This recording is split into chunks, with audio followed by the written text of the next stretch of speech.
স্বাধীনতার পর থেকে ক্ষমতার চিরস্থায়ী বন্দোবস্তে মত্ত ছিলেন রাজনীতিবিদরা। মুক্তিযুদ্ধের চেতনা প্রসঙ্গে মন গড়া ব্যাখ্যা দিয়ে চলেছেন তারা, যেন জাতীয় নয় সবই দলীয় অর্জন। এমন সব মনোভাবই দেশকে পরাধীন করে রেখেছে মনে করছেন বিশিষ্টজনরা। তারা বলছেন দেশ কিভাবে চলবে তার বিতর্কটা এখনো বিরামহীন, যার বেড়াজালে আটকা গোটা জাতি। সজল দাসের প্রতিবেদন।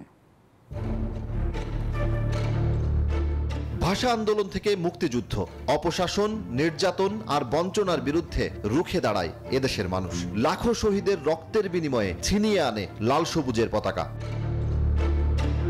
কিন্তু সেই ইতিহাস আর চেতনার ভিত্তি স্বাধীনতার ৫৪ বছরেও যেন নড়বড়ে। ক্ষমতায় টিকে থাকার অপরাজনীতি আর ষড়যন্ত্রের আবর্তে বারবার উঠে আসে ইতিহাস বিকৃতির প্রসঙ্গ।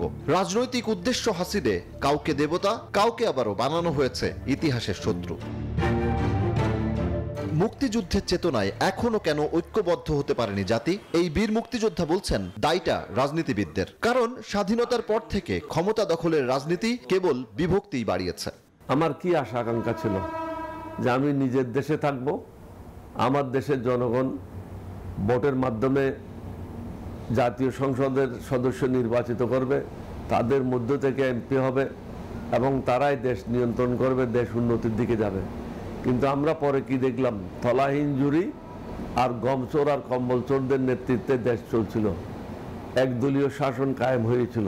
রাজনৈতিক নেতাদের ভুলের কারণে, রাজনৈতিক নেতাদের দুর্নীতির কারণে বাংলাদেশের বর্তমানে এই পরিণতি হয়েছে। এই ইতিহাসবিদ বলছেন দীর্ঘদিনের অপরাজনীতি রুদ্ধ করেছে মুক্তির পথ। নতুন প্রজন্মকে জানাতে হবে মুক্তিযুদ্ধের সঠিক ইতিহাস।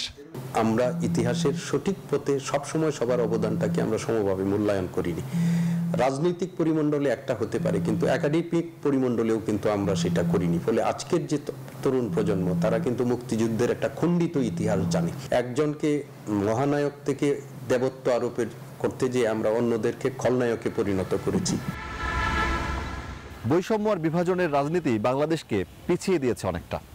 অথচ ১৯৭১ সালের মহান মুক্তিযুদ্ধে এই বাংলাদেশিরাই ঐক্যবদ্ধভাবে সংগ্রামের মাধ্যমে ছিনিয়ে এনেছিল লাল সবুজের পতাকা।